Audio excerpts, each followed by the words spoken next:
What's going on, guys? We are still out here at the Ford Proving Grounds outside of Detroit, Michigan. I am here with a panel of experts, all of them with Ford. Real quick, we're going to go down the line, kind of give them a chance to introduce themselves, and we're going to have a very candid conversation about the 2023 Super Duty.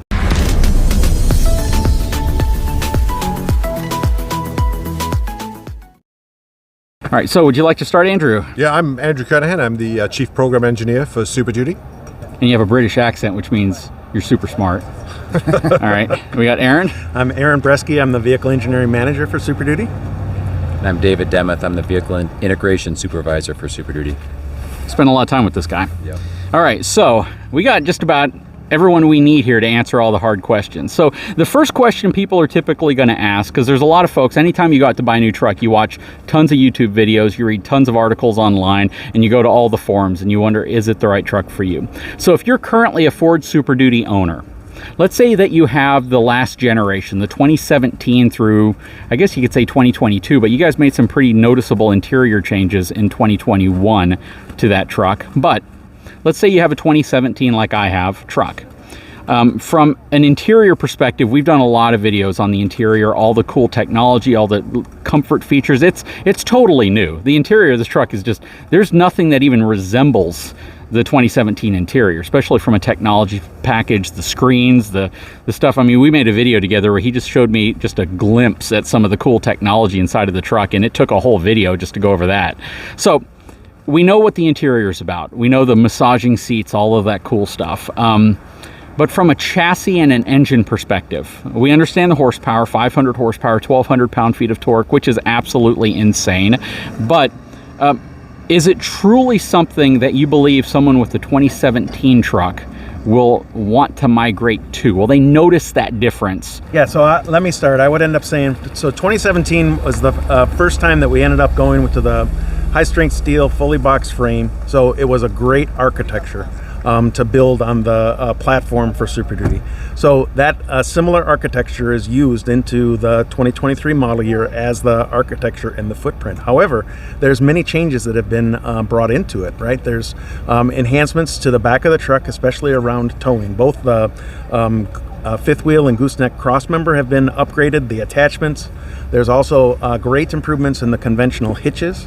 Okay, so the hitches themselves have all been upgraded, and even the interface to the frame has also been improved. There's also tuning changes throughout the chassis and the suspension. So new shock format in order to really get the power grounded with the 500 that you mentioned, JD, and the 1,200 foot-pounds. It's just a lot goes into upgrading from the prior generation into the 2023. It is a very big, substantial change in order to get the vehicle to have the towing experience that we were after within Ford. And it's something you can actually notice. So one thing I was talking about when we were towing the 24,000 pound trailer behind the single rear wheel 350, and we were towing the 30,000 pound trailer behind the 450, these are conventional towed trailers. These aren't fifth wheels. We're not placing pin weight over an axle. We're placing it as a lever arm behind the axle, which is always more difficult to control. It's always more of a, I don't want to say a sketchy experience, because you have to dial everything in really well to have a good experience towing conventionally versus fifth wheel. Fifth wheel is always more stable because where you're positioning that weight. And what I didn't know, because this is the thing a lot of people wonder, is it the same frame, same chassis, just a different body and interior? And what you're telling me is you've made a lot of improvements to an already awesome structure underneath. It's awesome, so we're not going to change the awesome part of it. We're going to enhance the awesome where needed to make it integrate into the next generation of what we're after. And the key is we've put some efficiencies into the frame, which has enabled us to give more back into the capability. So we've been able to, give you those extra towing numbers, those extra payload numbers by getting some efficiencies into the frame while maintaining, the strength that we are known for in our frames. So I'm gonna dissect what you just said. Efficiency typically from an engineering standpoint means we've reduced weight by engineering the structure to be stronger with less weight or less mass. Is that what you're telling me?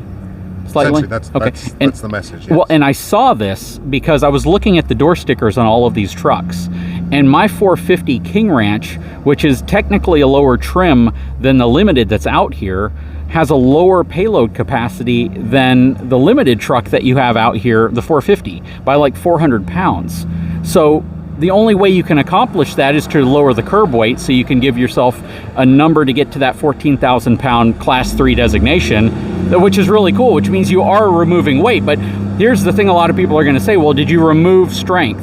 You obviously didn't, because the conventional tow capacity is 30,000 freaking pounds. Right. That just doesn't make any sense to me, which is amazing, because it just shows the engineering that's gone into the truck to allow it to have that capacity, at the same time investing that weight in other areas. It's really cool what you guys have been able to do.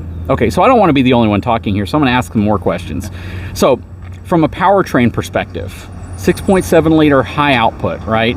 I didn't know if Ford was ever going to go to a model where they had kind of a base engine and a high output engine. The take rate on that engine, it's a couple $1,000s more for most people who are going to buy the truck.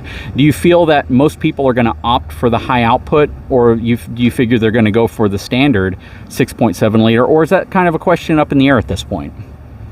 I think the answer to that question is, right now the high output is kind of exceeding our expectations. A lot of people are going for that option because they want that extra capability. Who doesn't want 1,200 pound-feet of torque, right? And when you think about what the customers of Super Duty want, they want to be able to do everything they can think of.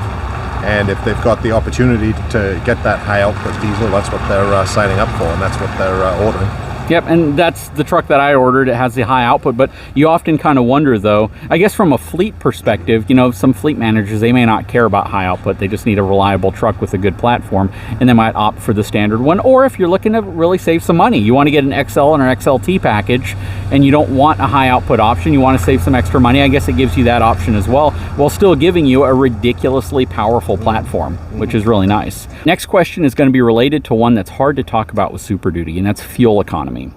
So, of course, you guys don't have to list the fuel economy numbers on this class of truck, but the question is are you seeing any improvements in fuel economy over the previous, let's just say the 2022 version of this truck? Fuel consumption is competitive with the GM products and the Ram products. Okay.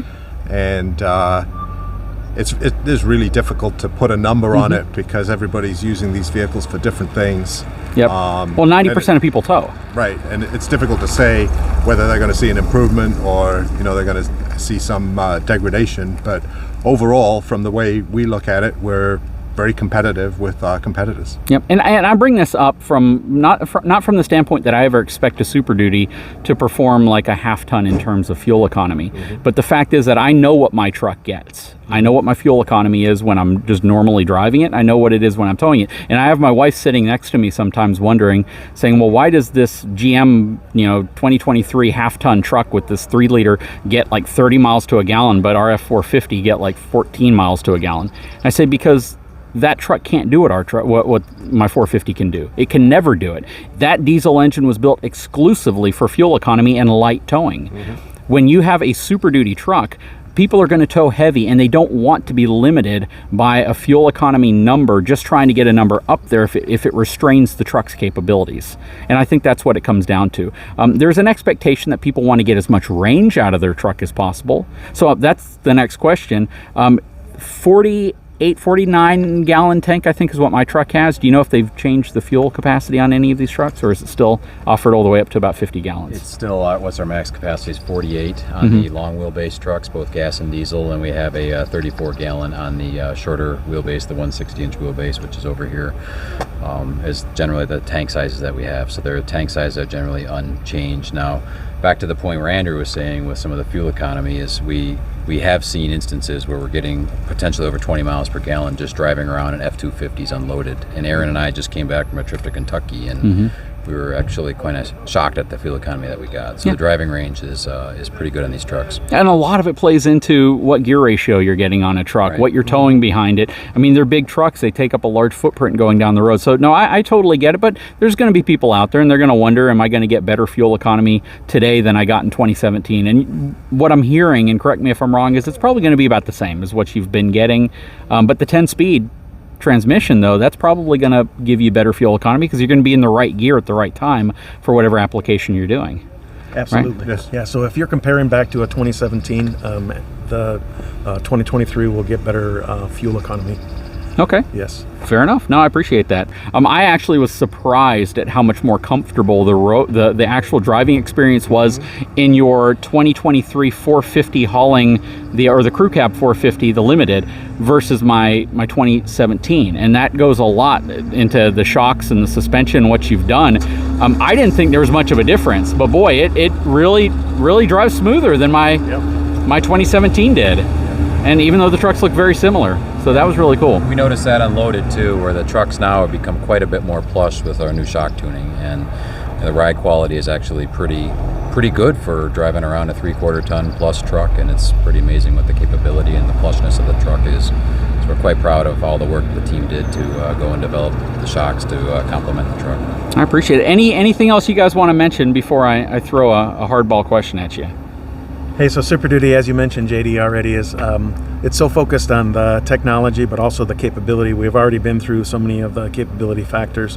There's a big focus as well within Super Duty on the bed usage experience as far as the access, and just being able to get in the future to go and hitch a gooseneck or a fifth wheel, right? Especially with a big trailer, the access into the pickup box is going to be so appreciated with the side box steps. Oh yeah. And then also the connected portion of the all-new Super Duty with 5G modem and the OTAs. It's just incredible, right? It's a whole bundle of all new Super Duty. So we're pleased with the reaction that we're getting from the customer base. That's awesome. And then the other two areas that we really focused on, unmistakable built for tough appearance with the C-clamps on the LED. You went back to headlamps. C-clamps. I like that. And we should see about 92% of pickups should be having those C-clamp LED signature lighting. And then also the appointments in the limited and the upper spec units, that we really unsurpassed interior appearance and comfort features. Yeah, beautiful as well. Beautiful. And what I also like is how you've left things that you shouldn't remove. We talked about cigarette lighter adapters, 12-volt adapters. I don't know if you can call them cigarette lighter adapters anymore, but 12-volt adapters. You left them in the truck. And it seems small, but it's big for people who need them. And that was one thing that was disappointing when I saw some of the other trucks decontent. But not just that, the technology around towing, the technology that you've put inside of this truck to enable more information at a glance, and not having to add aftermarket computers or feel like you're limited with the information you're getting from the truck. They feed you so much, plus over-the-air updates, bed scales, auto hitching or backing up features. It's crazy what these trucks offer. But you actually mentioned something that is a lead-in into my hardball question. Oh, we're going to go to the back of this truck real quick. And this truck being a limited, right? Yeah, this truck being a limited has these beautiful LED lights in the back. I've always been a King Ranch fan, and I was told that you can no longer get LED lights, the accent light, on a King Ranch truck. Is that true? For the back lights?